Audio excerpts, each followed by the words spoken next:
Christopher Lee Burden foi um artista americano. Começou a trabalhar no início dos anos 1970. No entanto, ao contrário de muitos artistas, o objetivo de quem cria é algo visualmente agradável. A arte de Chris tratava mais sobre o perigo pessoal como expressão artística, e isso ficou evidente em sua primeira performance artística conhecida. Em 1971, para sua tese final, ele se trancou em um armário por 5 dias, com apenas uma garrafa de água para beber e uma garrafa vazia para se aliviar. A próxima grande obra de arte dele foi uma imagem dele mesmo, com uma pistola apontada para um avião. Estava longe de ser uma das suas obras mais perturbadoras. Em 1972, ele realizou o que depois ficou conhecido como TV Hijack. Realizou uma entrevista na TV e então segurou o anfitrião com uma faca. Felizmente, ele explicou ao anfitrião aterrorizado que era apenas uma obra de arte. O que mais assusta no trabalho de Chris é que ele não temia ser ferido. Na sua performance de 1971, a Chute, ele deu uma arma de fogo ao amigo e pediu para ele atirar nele no braço. Agora, a ideia era que o amigo apenas tocasse levemente o braço. Entretanto, ele errou o alvo e acabou acertando Chris no braço. Chris também fez peças, onde ele se machuca propositalmente, como a performance de 1974, Transfixed. Para essa performance, Chris crucificou-se sem camisa, no teto de um Beetle azul claro da Volkswagen, com pregos atravessando suas palmas. Ele permaneceu nessa posição enquanto o carro circulava lentamente pelo bairro dele. Em seus últimos anos, passou a criar arte mais tradicional, baseada em esculturas. Entretanto, a disposição dele de arriscar a vida que era a arte. Ainda não há comparação para os significados por trás de suas performances profundamente perturbadoras. Os especialistas ainda não chegaram a um consenso se as acrobacias dele tivessem algum significado real. Porém, é exatamente assim que ele quer que seu trabalho seja lembrado. O incêndio no Luna Park. No dia 9 de junho de 1979, por volta das 22 horas, as autoridades de Sydney receberam uma chamada que mudaria suas vidas. O passeio de trem fantasma no Luna Park pegou fogo e dezenas de pessoas ficaram presas dentro. A característica marcante do Ghost Train era o seu túnel escuro, sinuoso, onde os ciclistas estavam cercados por efeitos especiais, incluindo um incêndio falso. As chamas à frente pareciam parte da atração, uma ilusão inofensiva para emocionar. Mas como descobririam logo, este incêndio não fazia parte da atração. Pessoas tentaram sair, mas o túnel é totalmente escuro e a fumaça densa impossibilitou respirar ou ver. Não tinha sprinklers ou segurança contra incêndios. As chamas simplesmente consumiram tudo. Aqueles que de alguma forma conseguiram sair, escaparam por pouco com as vidas. O sobrevivente de 12 anos, Jason Holman, descreveu a visão perturbadora que presenciou.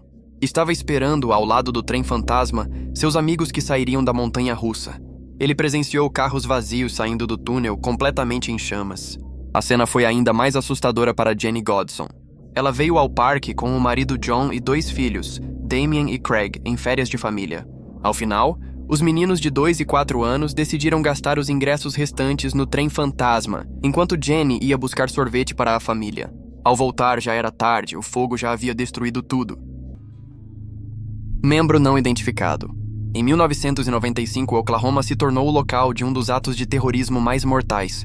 Na história americana, em meio ao caos e destruição, funcionários de resgate fizeram uma descoberta estranha e inquietante. Uma única perna não identificada enterrada nas ruínas.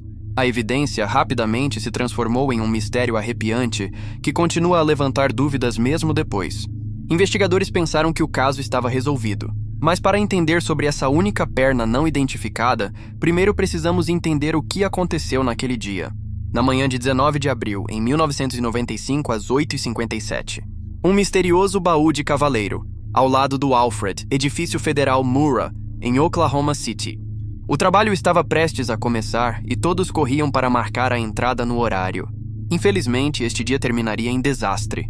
Apenas minutos depois, às 9h02, o caminhão Ryder explodiu com a força de 5.000 libras de TNT. A área circundante parecia uma zona de guerra. 1/3 do prédio foi reduzido a escombros, com muitos andares totalmente arrasados. Dezenas de carros foram incinerados no local. Mais de 300 prédios próximos foram danificados. O dano momentâneo foi estimado em mais de 650 milhões de dólares. Mas o preço humano foi muito maior. A explosão matou 168 pessoas, incluindo 19 crianças.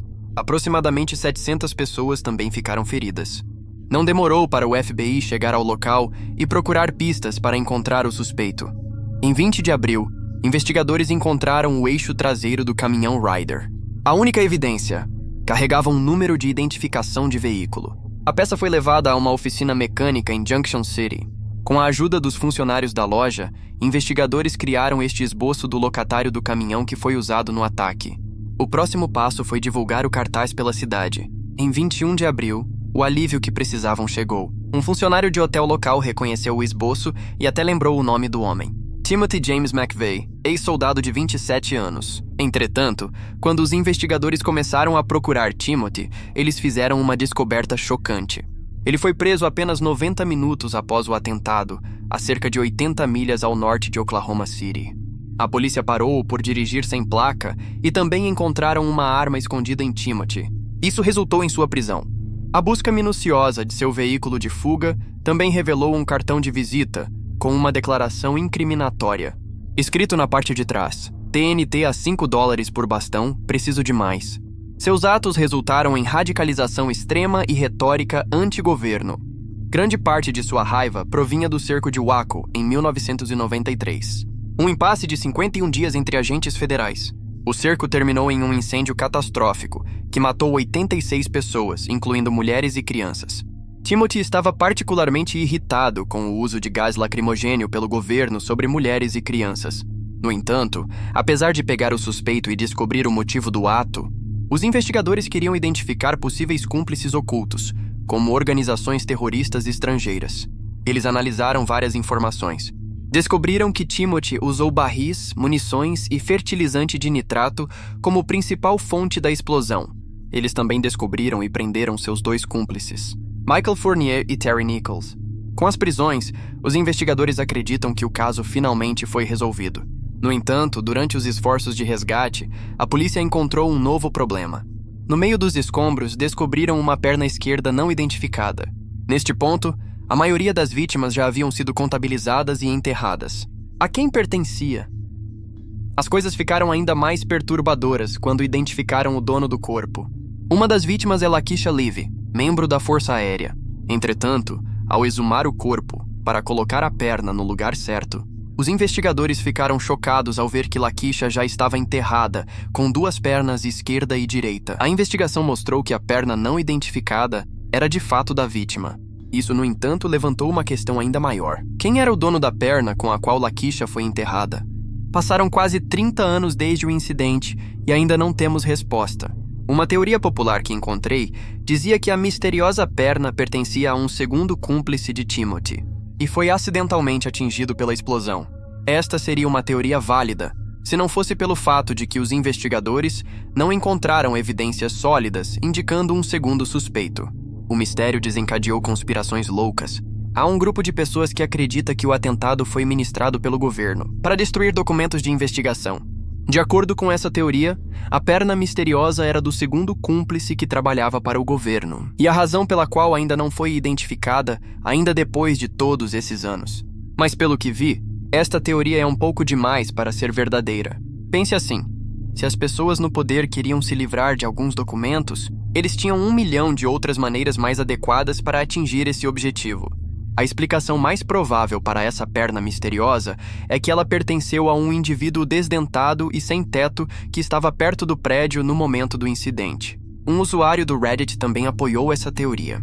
I visited the area the day before with a coworker to get a search warrant from the U.S. District Court and also visit the people in the Murrah building. I was there during the investigation as an investigator. There was a black homeless woman that panhandled in front of the Murrah building. Everyone in my office was convinced it was her. We had seen her many times. You'll never change any of our minds that the leg wasn't hers. E provavelmente nunca saberemos, pois duvido muito que o FBI ou o governo de Oklahoma reabriria o caso de 30 anos, apenas para confirmar ou negar as teorias. I was from the country. I came down here to share a night with my family and my whole world just sort of fell to pieces. Carros de bombeiros correram para o local e passaram horas tentando impedir que o fogo se espalhasse. Eles conseguiram impedir antes que todo o parque pegasse fogo. O incêndio matou 7 vítimas, 6 eram crianças. Quando os resgatadores encontraram essas 7 vítimas, seus corpos estavam tão queimados que os paramédicos tiveram dificuldade em distingui-los. Considerando a natureza inesperada deste incêndio, muitos acharam que foi um crime.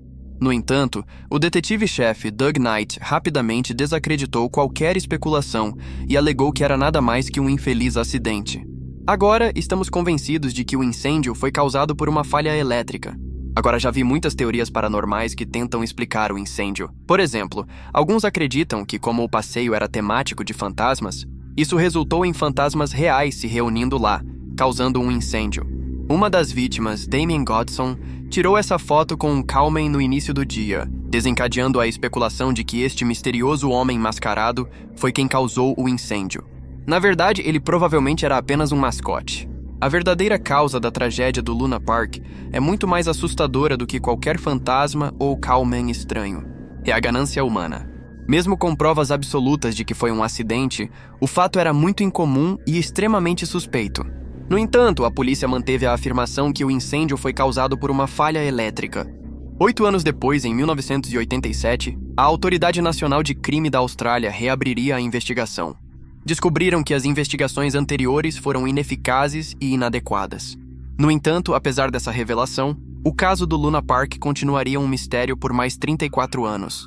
Em 2021, a jornalista Carol Meldrum Hanna investigou o caso e revelou evidências antes escondidas, incluindo várias declarações-chave de testemunhas. De acordo com Caro, a polícia se esforçou para esconder declarações de pessoas que mencionaram cheiro de querosene antes do incêndio. Algumas pessoas relataram ter visto vários homens suspeitos caminhando no parque. Um adolescente mencionou ter ouvido um desses homens suspeitos falando sobre iniciar um incêndio. Esses relatos não só foram nunca investigados pela polícia, como essas testemunhas foram pressionadas a seguir com o discurso de falha elétrica que os investigadores estavam informando ao público. Doug Knight supostamente esteve envolvido o tempo todo. Ele trabalhava para o chefe do crime Abe Saffron e queria possuir o imóvel de frente para o mar, mas o parque estava sobre. E que melhor maneira de desvalorizá-lo? Reduzindo-o a cinzas. Em resultado das descobertas de Caro, o governo australiano reabriu o caso do Luna Park. Eles também ofereceram um prêmio de $1 milhão para quem tivesse informações para os que os investigadores desvendassem o caso. Por fim, trazendo justiça para 7 vítimas. Depois de meio século. Combustão humana espontânea.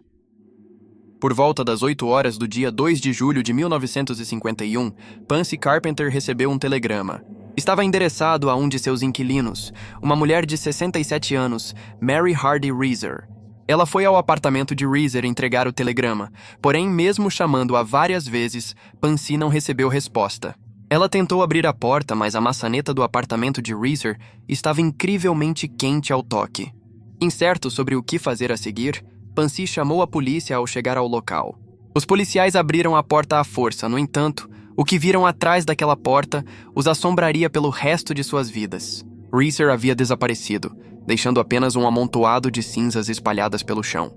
Ao inspecionar mais de perto, os policiais encontraram parte do pé esquerdo dela, ainda com um chinelo, junto com fragmentos de sua espinha dorsal. Os relatórios mencionam que seu crânio havia encolhido ao tamanho de uma xícara de chá, o que tornou a descoberta ainda mais estranha. O fogo que consumiu o corpo de Reeser estava confinado a uma área surpreendentemente pequena. Os móveis ao redor permaneceram intactos. Como um corpo humano poderia estar tão destruído? Esse fato se tornou um dos mais infames casos do que agora é chamado de combustão humana espontânea. Este fenômeno descreve casos onde pessoas parecem incendiar-se sem fonte de combustível externa, deixando apenas alguns restos, como uma perna ou uma mão. A mesma coisa aconteceu com o médico John Irving Bentley, em 1966. O que restou dele foi a parte inferior da sua perna direita, deixando o resto em cinzas. Em 1979, outro caso ganhou destaque. Uma mulher de 51 anos chamada Beatrice Askew sofreu o mesmo destino no Dia de Ação de Graças. Um dos primeiros casos documentados de combustão humana espontânea foi registrado em 1746, quando Paul Raleigh escreveu sobre a misteriosa morte da Condessa Cornélia. Desde então, dezenas de incidentes semelhantes foram relatados em todo o mundo. Um dos exemplos recentes deste fenômeno teve lugar em Sequoia County, Oklahoma, em 2013.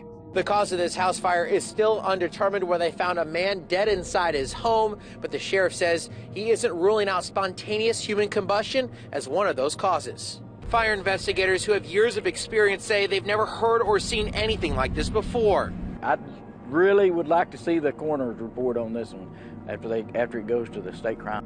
Então, o que está acontecendo? Como um corpo humano que tem cerca de 60% de água pega fogo, algumas teorias apontam para o bizarro. Fenômenos como atividade poltergeist, estrelas cadentes ou forças cósmicas inexplicáveis. Há até especulações sobre uma misteriosa partícula subatômica chamada de pirotron, que supostamente inflamam corpos humanos. Mas essas ideias são, na maior parte, facilmente descartáveis. As pessoas que fazem essas alegações não têm evidências reais para apoiá-las. Dito isso, podemos ter uma ideia do que está acontecendo, depois de analisar de perto todos os casos relatados. Depois de analisar a maioria deles, percebi semelhanças entre as vítimas. Notavelmente, muitos eram idosos, e no que diz respeito ao peso, eram mais pesados.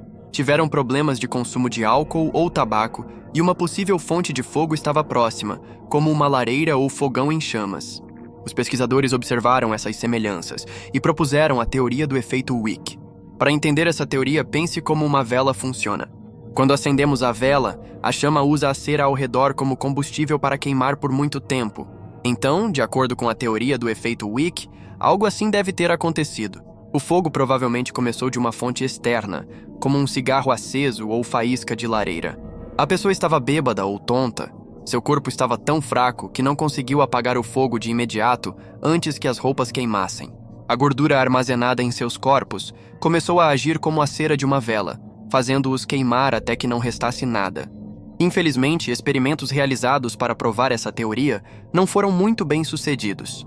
Por exemplo, em 2016, a BBC decidiu recriar as condições do efeito chama com uma carcaça de porco. Enquanto o corpo estava totalmente assado, não se desintegrou em cinzas. Isso simplesmente porque o fogo alimentado por tecido adiposo não atinge a temperatura necessária. Em 2012, o biólogo Brian tentou explicar as altas temperaturas necessárias para a cremação. No seu artigo de 2012, intitulado como Desvendando o Mistério da Combustão Humana Espontânea. Segundo Brian, fatores como alcoolismo ou dieta baixa em carboidratos desencadeia a produção de acetona em nossos corpos. Agora, a acetona é extremamente inflamável e pode facilmente atingir altas temperaturas. Brian também criou bonecos de porco, revestiu-os com acetona e os incendiou. Os bonecos queimaram por cerca de 30 minutos e deixou apenas as pernas intactas, assim como no caso humano. Mas se a teoria de Brian for correta, ainda assim, não explica por quê. Por que não vemos mais casos desse fenômeno? Infelizmente, não temos resposta para isso. Pode ser algo totalmente diferente. Diferente do que acreditamos. Agora, o fenômeno de humanos queimando-se em cinzas é real. E é questão de tempo até que alguém descubra a verdade por trás deste perturbador buraco negro.